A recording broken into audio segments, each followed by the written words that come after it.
Hello folks, and welcome back. Well, spring has definitely sprung at Pine Tree Koi Pond, and my fish have been enjoying some time without the covers on. In this video we're going to be looking at my final pond heating update and costs for the winter. Also, I have a new fish arriving this week, and we're going to look at what I've been doing to get my pond ready.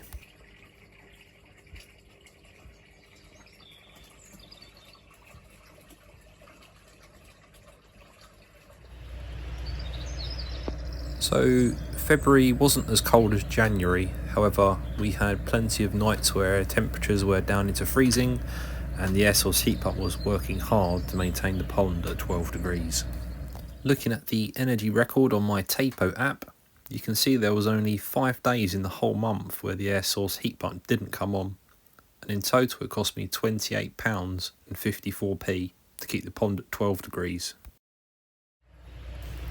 So adding February to the rest of my heating costs for the winter, it brings my total bill to £90.03.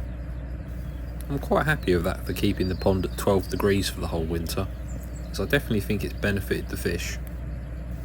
But I mentioned earlier I've got a new fish arriving this week, and I want to match the temperature in my pond with my dealers. So I've been slowly increasing the temperature by 1 degree each day until I reach 18 degrees Celsius. As I'm slowly bringing my pond out of winter now, I like to make sure everything's extra clean.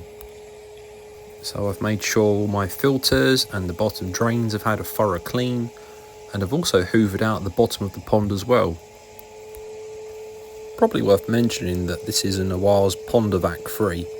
I've had it 6 or 7 years now, and it's been faultless in that time. Really good piece of kit. The pond covers are going to stay on for at least another month until ambient temperatures are a lot higher, and I think before next winter I can reduce my costs by having thicker polycarbonate covers over the pond, so I'm going to be on the lookout for some 35mm covers at least.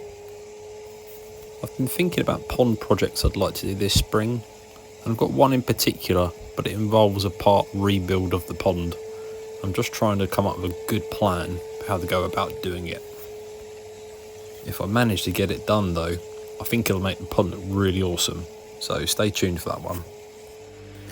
So you remember I bought one of these Tapo Wi-Fi smart energy monitoring plugs for my air source heat pump, and I've been so impressed with them I bought 2 more, one of which I'm going to use on my aerated bottom drains and the other on my amalgam UV. So I've set up one plug and added it to my Tapo app for the aerated bottom drains, so I can turn them on and off as I please, or run them overnight to help clear the bottom of the pond. The fish are certainly enjoying the increase in pond temperature.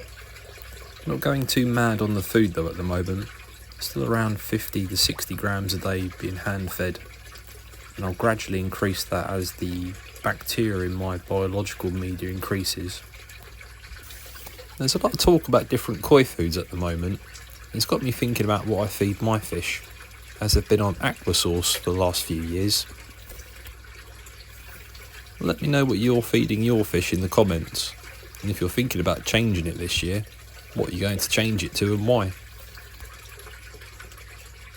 I reckon I'm going to need at least 60 kilos to get me through the koi season this year, and this Ginrin Chag will probably try and eat half of it itself. The evenings are definitely getting lighter now, and it won't be long before we can all spend more time outdoors enjoying our ponds.